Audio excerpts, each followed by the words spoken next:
What's good, people? This is Kenneth Berry here. Touchdowns and Tangents. Myself, Pete D. Camarillo. Got a lot on the docket, man. There's a lot to talk about tonight. And it's a lot to recap from last week. The Hall of Fame induction ceremony was August 4th. T.O. had his own separate ceremony. A bunch of guys had theirs, or everybody else. But there's one person in particular, Pete, that you were really happy about. Me, right? I mean, you stole my intro. You didn't introduce me. People don't know where they're listening at. I said Pete D. Camarillo. Hey, what station are they listening to? Can you give me a second? Can you give me a second? I'm just saying. Can you give me a second? If you're going to hijack the intro, at least do it right. Hey, shut up. First off, hijack the intro, we're at the Good News radio station where we're at every Thursday at 8-ish, 8:30. 8:15, 8:30, depends on what time we go on. There, you happy? You really didn't give me a full chance to roll out the full intro. I was trying to just... And who am I? I said Pete D. Camarillo. Like, clearly you're deaf and you weren't hearing it. Because I said it. No, believe me, I heard you. Like, no, you just wanted me to say it again. You have the damn amp at 3/4, so of course I heard you. First off, I have a low but pleasant voice. That's why I don't feel the need to yell all the time. Not when you have my headphones boosted so damn loud. Oh, that was payback for earlier, asshole. But anyway, so... Touchdowns and Tangents Radio, you know what it is. Oh, yeah, because that's a really good intro. That was better than what I just said. Sure. Shout out to Courtside, because they gave us a shout out. And, yeah, they were talking about some things that we're going to touch on later tonight. But, yeah, again, back to the Hall of Fame ceremony. Pete, what was your favorite speech and why? And this guy took my transition. I can't, bro. Is this going to be you the whole show? Like, no, I mean... I asked you specifically. I was like, "Do you have anything to bring to the table?" Like, what's clearly good? a lot, but I'm just saying, like, what's good? Like, that's why I just let you talk, because you get mad anytime I take your intro, and I'm like, dog, it's just. Well, I mean, it's not even that, man. It's just like, just let me know. Like, I do the intro every week. If you want to do the intro, that's fine, but just give me a heads up, because I'm over here waiting for my cue, and you cut in like your one cue bar was, before. "Hey, Pete, what was your favorite Hall of Fame ceremony speech and why?" And you just wanted to be a dick about it. Yeah, man. Well, that's what it is. Touchdowns and Tangents. Petty banter, candid conversations, and weekly NFL news takes. Pete starting fights like he's Colt Miller at training camp. And you not using the soundboards. Shout out to you being the podcast Vader. All right, man. Yeah, so Brian Dawkins was my favorite damn speech. You know it. We've been talking about it all week. We got a bit ready. So just play the fucking bit. Drop the bit. We got a hostile show this week, folks. A please would be really great. Yeah, play that damn clip. Chill.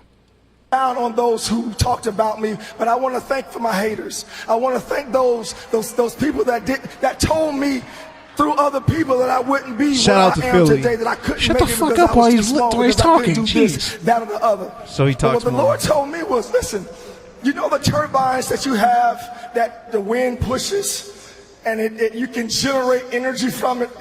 Guess what their words were to me? They just pushed my turbine. They gave me even more energy. So my haters became my elevators. They helped me out. So thank you. Shout out to Nick all Seco. those who kept doubting me and told me what I could do. Thanks, Pete. Shout out to all the haters of the Touchdowns and Tangents show. You know exactly who you are. All the people who say they listen, but we know you don't listen. But it's cool. But yeah, man, that's Brian Dawkins. Great Philadelphia Eagle. Let's clap that speech up one more time. Denver Bronco. He was like an 89 or 90 overall. So put some above average. Above average is like lower than a 90. All right, man. Above average was like Chris Ferguson. Yeah, I'm pretty sure he wasn't an 89 as a Bronco, but even if he was, vastly overrated. He was like a 90 as a strong safety. Is that free why safety? T.J. Ward took his spot? T.J. Ward came after him. That next season? Raheem Moore was a free safety. Brian Dawkins, I think, was around as a strong safety. That's when he was trash. Which was as a Bronco. No, his first couple years in Denver, he was good. He was only in Denver like 2 years. It was like 3. But he was still good. That first year in Denver was alright. I'm not gonna let you slander Brian Dawkins' legacy, especially after his interest was better than Ray Lewis's. All I said was he was his. Honestly, though, Brian Dawkins. I hate the squirrel dance. Brian Dawkins' dance is actually better. It's always been better than Ray Lewis. It comes from a place of anger and rage. His pump up was always better than Ray Lewis. And I'm pretty sure he's more jacked than Ray Lewis. Why do you think the Eagles always had a... People sleep on how great all those Eagles defenses were. Like Lito, Shepard. Those 5 NFC Sheldon championship Brown. games. No, you're sleeping on the defensive line between... I have to get to the They were corner like first. 8 deep. Bro, they had a rotating door at strong safety, though. And it's actually funny when you really think about it, because really those teams are really constructed like this Philadelphia Eagles team. Yeah. A bunch of depth, a bunch of interchangeable players, minus and T.O. a good system. But yeah, man, other takeaways from the Hall of Fame speech? I like that Randy Moss. Actually, before that, some residual pettiness. Because we don't already have enough of that on this episode, but... Brian Urlacher. Dog. I still can't get over the fact that he has hair. Like, it just looks wrong.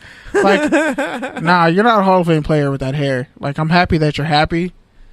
But, like, yeah. Hall of Fame Urlacher is a bald Urlacher.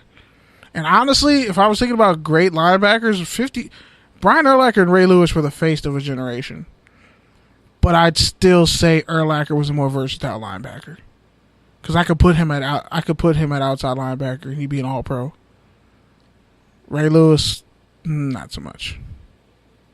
And he was, let's be honest, Ray Lewis was trash that year they won the Super Bowl and he retired. There, I said it. We've had this Janelle Ellerbe was the best linebacker on that team that year. We've had this stupid-ass argument so many times. And shout out to every hybrid Baltimore Ravens player who didn't have a position and then went on to another team and was ass.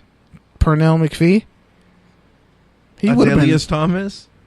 Adelius Thomas was actually pretty good with the Patriots. Jamie Sharper was pretty good in Houston. Peter Boulware was really good. Not in Seattle. We don't talk about that.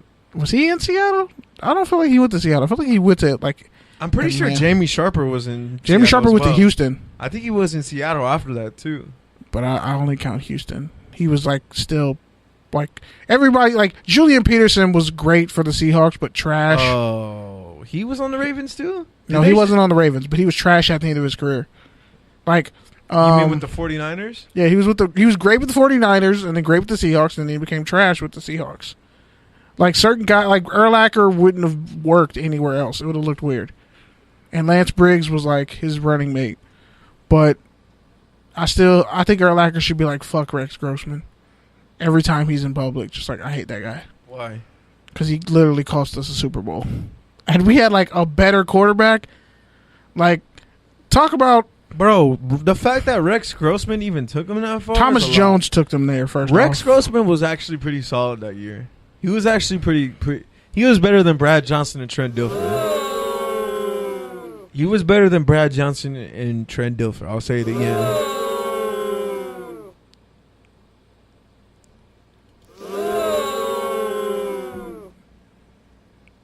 Don't ever invoke the name of Brad Johnson. Bro, you're acting like Rex Grossman wasn't a top 10 pick. And he was trash. And he looks like Tim Tebow. No one wants to say it, but Rex Grossman and Tim Tebow look alike. In the face, yeah, they do. No, he doesn't. They got the same hair going on. They kind of look alike. I'm just saying, for all you Madden players out there, go look at Rex Grossman and then go look at Tim Tebow and tell me they don't kind of look alike. And they both played at Florida. Just saying. I don't know. Tim Tebow's traps look like biceps. And he has no neck, so could look a little bit different than skinny ass Rex. I just said in the face. And Grossman is taller. Only about a little bit. Yeah, that's a stupid ass argument. They look alike in the face. Other comments about the actual Pro Football Hall of Fame, because we're on the. By the way, shout out to Brian Dawkins for rocking the fedora post retirement. That man's always been able to rock a fedora. I respect that. Pause. What? You literally just commented on Tim Tebow's traps. Yeah, I just said you're talking about. I respect the man who can rock a fedora. For decades. And worst of all, it wasn't even style. You're talking about our damn fedora. All right, man. You're just mad because you can't wear a fedora. I'm done with this Pete convo. can't wear a fedora. I'm done with this convo. Football is here. Cool. Touchdowns and tangents. Pete still can't wear a fedora. Season 3.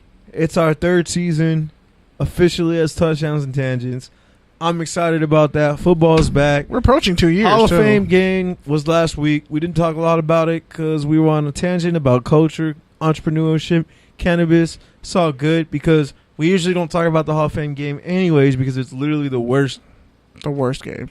It literally is the worst game. The worst. I'd rather watch CFL or AFL. I'd rather watch a meaningless CFL game on a Friday night in June or July. Which is what he watches anyway. No. Bro, you've watched CFL. I would rather watch Johnny Manziel throw 4 picks again. I'm going to go through the archive, bro, because you've texted me about some CFL games on a Friday night before. I was like, hey, yo, so-and-so's Trent Richardson's playing. Yeah, Duron Carter's playing. Yeah, you have, bro. Like, don't front. Like, you've watched CFL. I've never denied that. I've never once denied that. But yeah, man. So I just don't watch it now because they're definitely trash now. So, any thoughts on the preseason officially starting?